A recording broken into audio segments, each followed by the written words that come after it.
Sejam bem-vindos aí ao canal da Família 93. Hoje nós vamos falar sobre um fundo imobiliário HCTR11 que teve aí no último ano 1.500% de rendimento acima da poupança. Então vem comigo.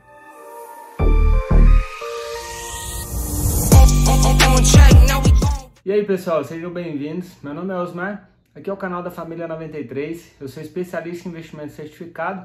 No nosso canal aqui no YouTube já está completando quase 600 inscritos e eu conto com o seu apoio para poder compartilhar esse conteúdo e trazer mais gente para cá para a gente poder divulgar nosso trabalho e disseminar cada vez mais a educação financeira para aquelas pessoas que buscam esse tipo de conhecimento. O Leitão de Ouro ali também está ansioso por ouvir sobre esse fundo HCTR11. Foi um pedido de um inscrito lá do TikTok. Falou assim: Osmar, faz um conteúdo aí sobre esse fundo porque eu sou investidor dele, mas eu ainda não entendo exatamente como é que funciona. Então nós vamos fazer um raio-x aqui desse fundo para você entender e saber se realmente vale a pena ou não tomar essa decisão de investir nesse fundo. Então não faça como esse seguidor lá do TikTok, não invista seu dinheiro sem conhecer realmente o fundo, para você não correr risco de perder o seu dinheiro. Então vamos começar a falar aí sobre esse fundo, chega de enrolação. Vou lendo algumas informações aqui do meu roteiro para mim não me perder e não falar nenhuma informação errada. O HCTR11 foi negociado aí até na sexta-feira com valor de R$ 147,33. Ele está com dividend yield aí de 1,43%. E o último dividendo pago desse fundo foi de R$ 2,22. O fundo que tem um patrimônio líquido de R$ 800 milhões. É um fundo considerável, então vamos estudar mais sobre ele. O objetivo do HCTR11 é comprar ou construir para poder gerar renda mensal através de aluguéis.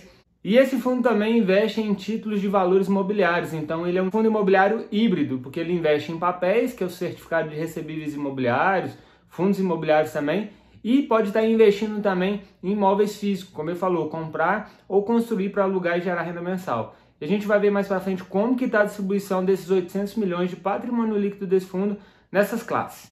Ele está com a taxa de administração de 0,21% sobre o patrimônio líquido, taxa de performance de 10% sobre o que excedeu 100% do CDI. E uma taxa de gestão de 0,99% ao mês sobre o patrimônio líquido também. Então, juntando isso aí já é bastante taxa, então vale a pena comparar essas taxas com outros fundos que trabalham aí com o mesmo setor ou algo parecido com a HCTR11. Aquele panorama que eu falei, o pessoal gosta muito aqui, eu peguei esses dados no Funds Explorer, então se você quiser conferir mais informação, vai lá no site e dá uma olhada. Se você tivesse investido R$50 mil no HCTR11 há 12 meses atrás e na poupança, qual seria o resultado hoje?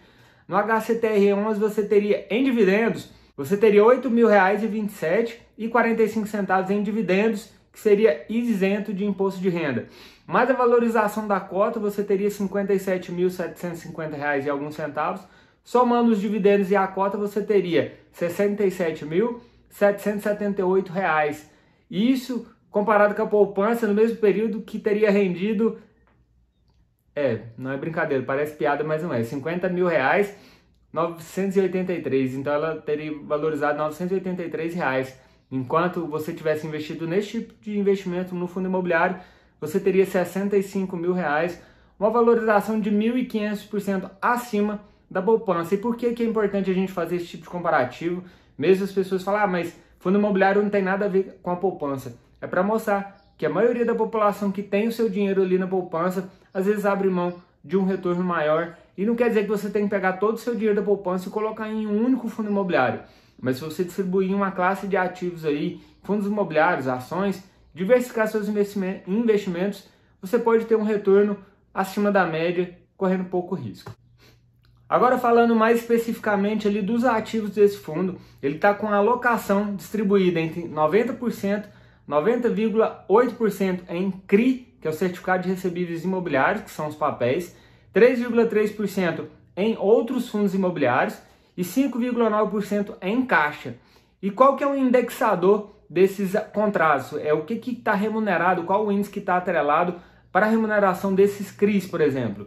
Então, IPCA mais 10,4% representa 57% desses contratos, o IGPM mais 11,7%, 33% dos contratos, 100% ali ou o CDI representa 5,9% desses contratos, que provavelmente é a parte do dinheiro que está em caixa, está investido atrelado ao CDI. e 0,3% no INPC mais 18,8%.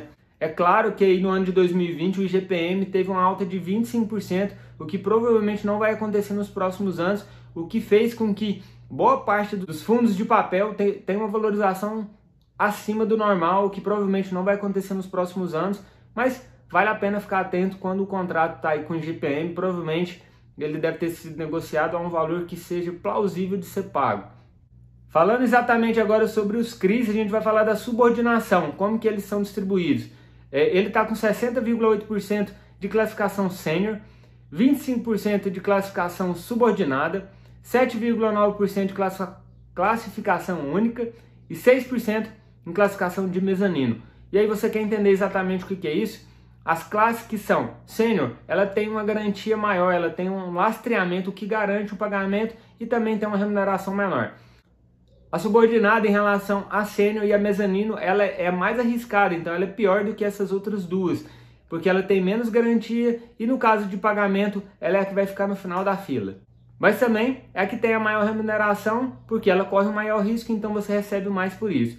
E a mezanino fica intermediária entre a sênior e a subordinada. Ela tem um lastreamento que garante ela, que é inferior à sênior, mas é melhor do que a subordinada, então ela está distribuída, o fundo tem seus CRIs distribuídos nessas formas aí que eu acabei de falar.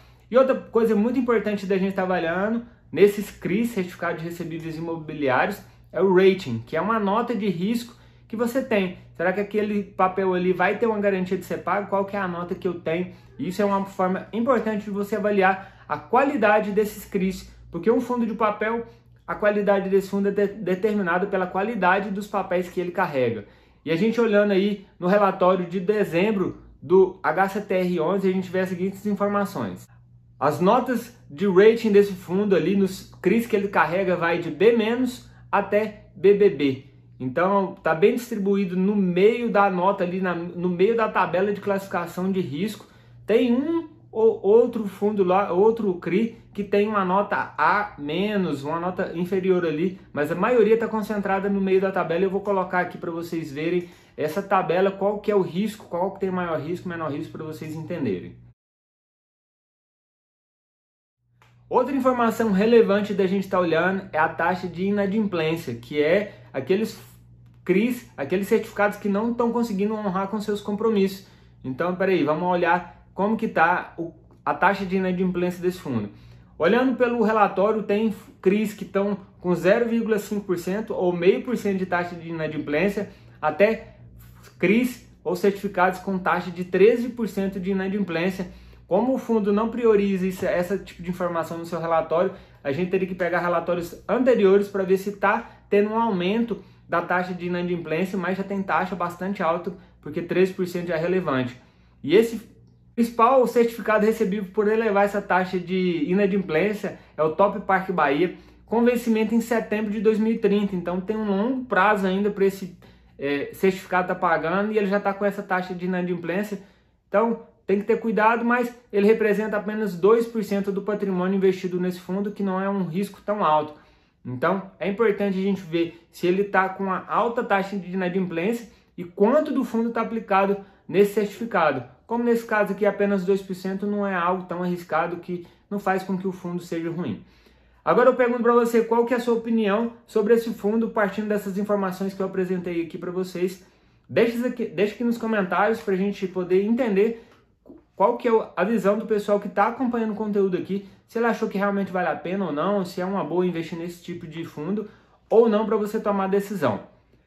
Agora eu te peço também, se inscreve aqui no nosso canal, clica no botãozinho vermelhinho que está aqui embaixo, deixa seu like nesse vídeo e compartilha, às vezes se você tiver um grupo de WhatsApp aí falando com alguns investidores, porque isso vai fortalecer esse movimento aqui da Família 93. É só o começo e até o próximo vídeo. Valeu! Check.